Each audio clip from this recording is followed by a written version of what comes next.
What's up, guys? It's your boy E-Man, aka Stormer YT, back again with another video. So it has been, I believe, roughly around 2 or 3 weeks since I've uploaded my last video. If I'm being 100% honest, I've been struggling very hard to keep my momentum going, because right now my main focus right now is school and the gym. But there should be no excuse whatsoever for me not uploading at least 3 times a week, at least at bare minimum. And I know that my New Year's resolution was set up to reach 1,000 subscribers by this month, but unfortunately it looks like that's not going to become a reality, so I'm going to have to move it up to the end of this year.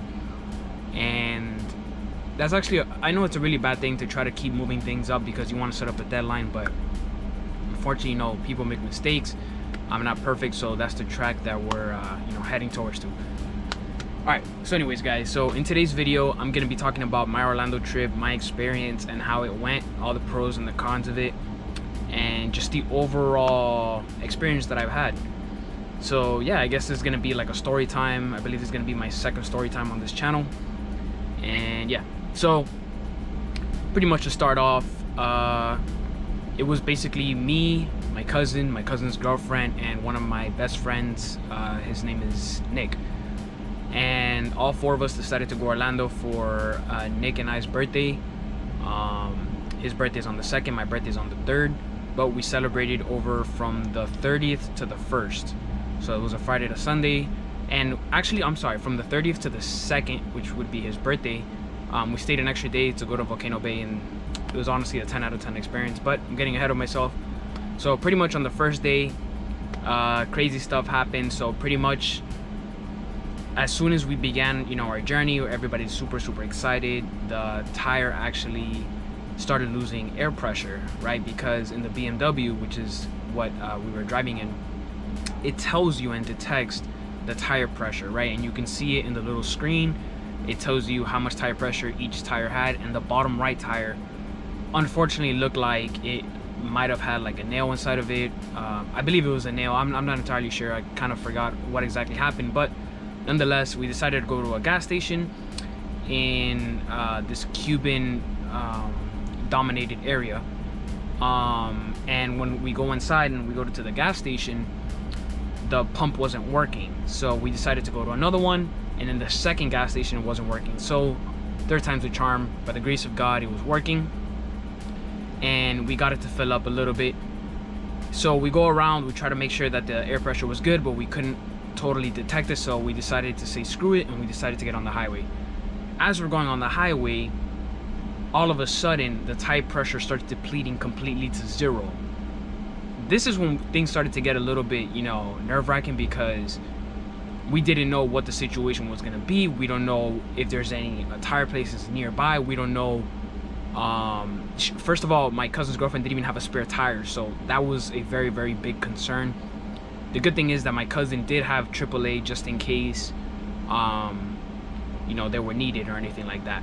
But she did hit us with the good news that there were run flats. And for those who don't know what run flats are, which I didn't know until they told me, apparently run flats are specific tires that are pretty expensive that allows you to continue going even if they are flat.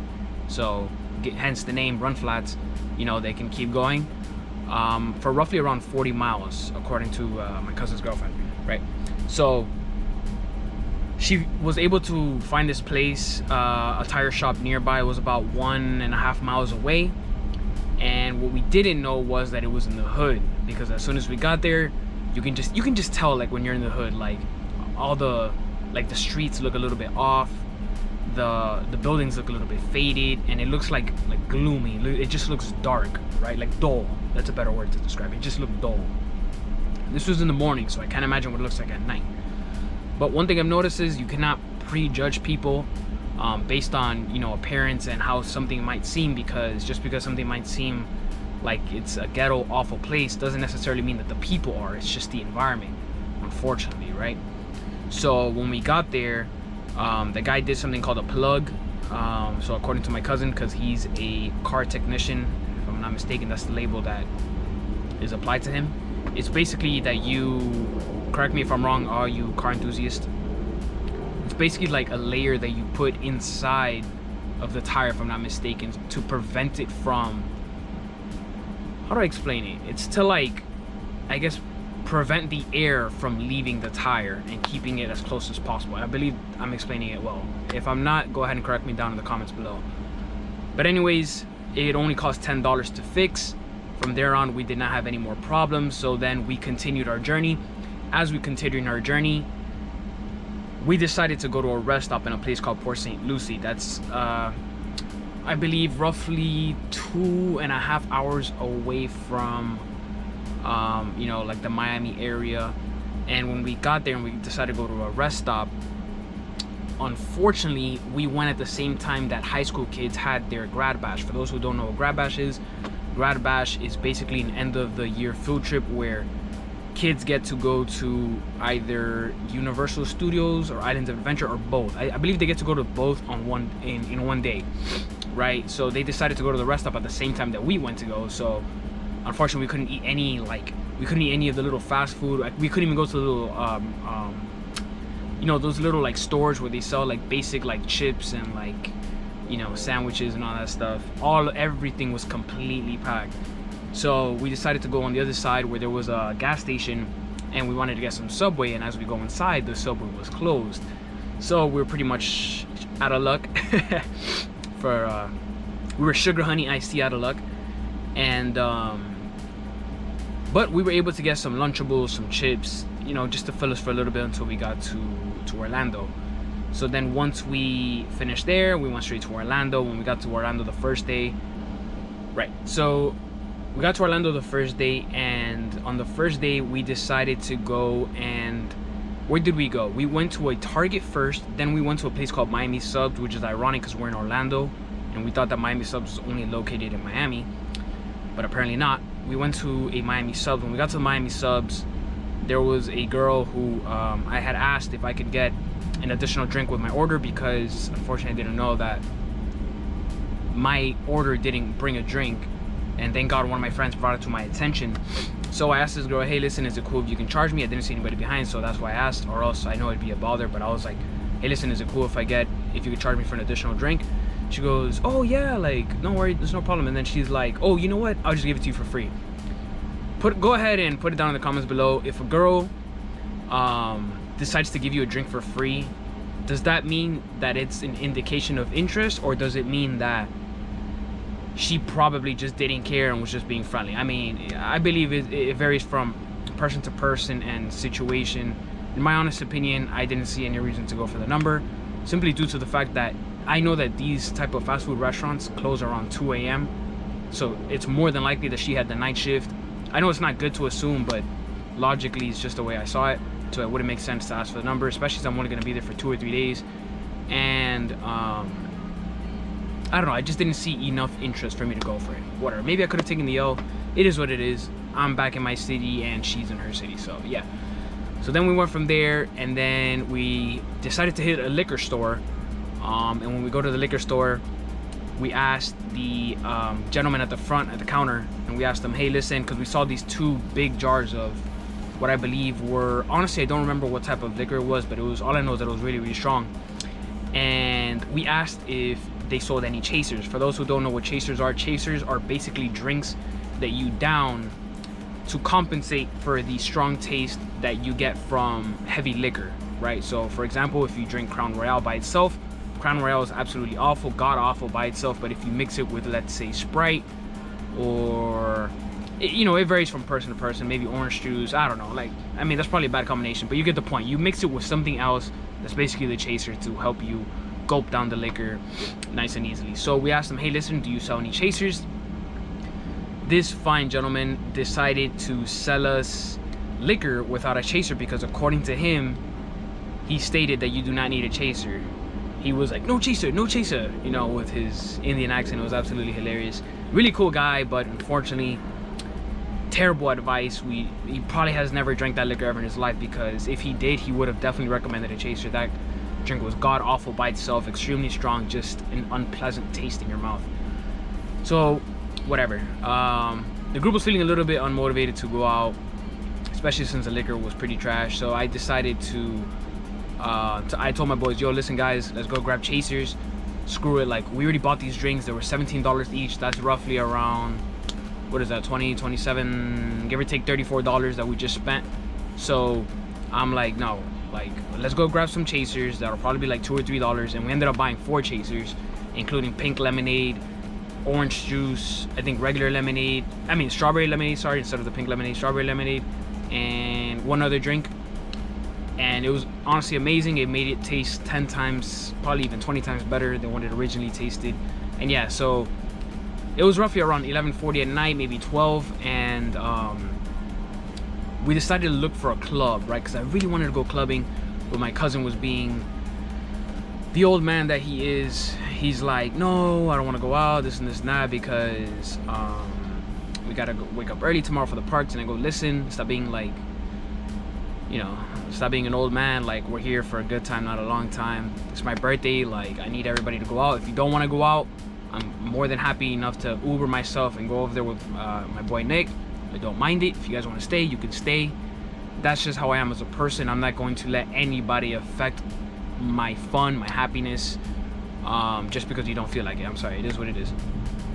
Anyways, thankfully everybody agreed, and we decided to go to this club that was literally right next to the liquor store that we had gone to, and the liquor store was roughly around 5 minutes away, right? So when we get to that place, it's next to a liquor store, so you can already imagine the type of environment that you're gonna see. So as soon as we get there, we notice that the security guard is completely strapped head to toe, bulletproof vest, like pretty buff, and it just looks ratchet. You just see hood people going in, loud like ghetto music playing, and I'm just like, hey, listen, I don't mind going, but my cousin's girlfriend was like, I don't know, it looks a little bit ratchet, it looks a little bit unsafe. And I go, hey, listen, whatever, that's how you feel, it's fine, then we'll go somewhere else. So she recommended a place called Senor Frogs, which Senor Frogs, to my knowledge, is a restaurant that turns into a bar slash club slash restaurant environment at night.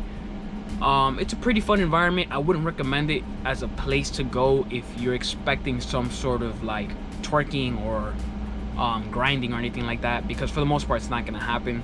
And very few amount of people decided to dance. I don't know, people are lames in Orlando, I guess.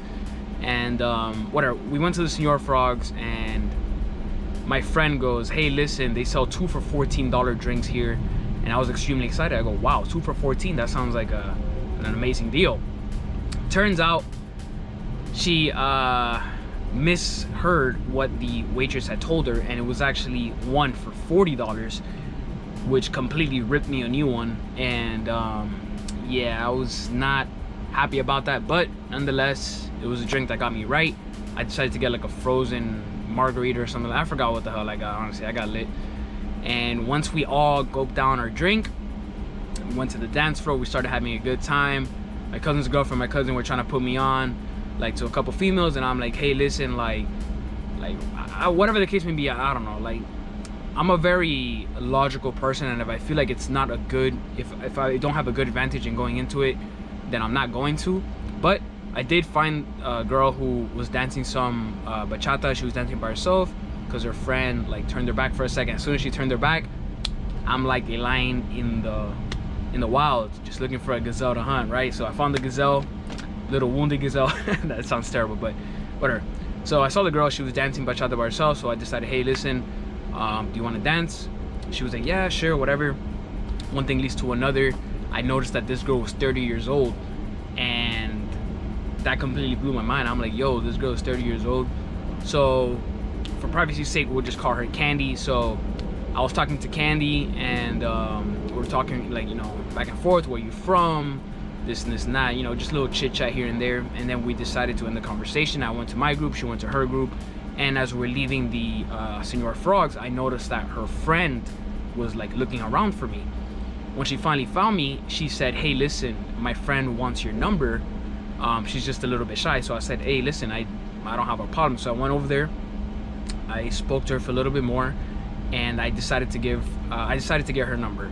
So I get Candy's number, whatever. I hit her up that night because honestly, it's my birthday, and I was leaving on Sunday. Supposedly she was also leaving on Sunday. So hey, listen, whatever happens in Orlando stays in Orlando. That's the vibe that I was on. And yeah, but I guess she wasn't feeling it because I didn't get a real message response until Sunday. And I'm sorry, but anybody who takes that long to send you a message just isn't that interested in you.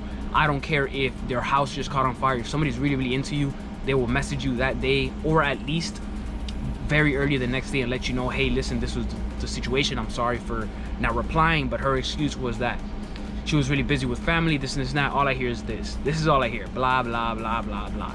Right? If someone is not that interested in you, you shouldn't excuse that behavior, because that's lack of self-respect, right? So whatever, it is what it is. I still overall had a very, very good time. Just to keep this, you know, as condensed as I possibly can. I know I'm already past like God knows how many minutes, probably like 15 already. I just wanted to say that I've had a really, really good experience, and it was good to get out of my shell. I'm a very, you know, clubby type of person. I love going clubbing, I love going out. And one more thing, just to finish off this little story time, I just wanted to say rest in peace to Kevin Samuels. Kevin Samuels was a very huge inspiration into the what we call the manosphere. And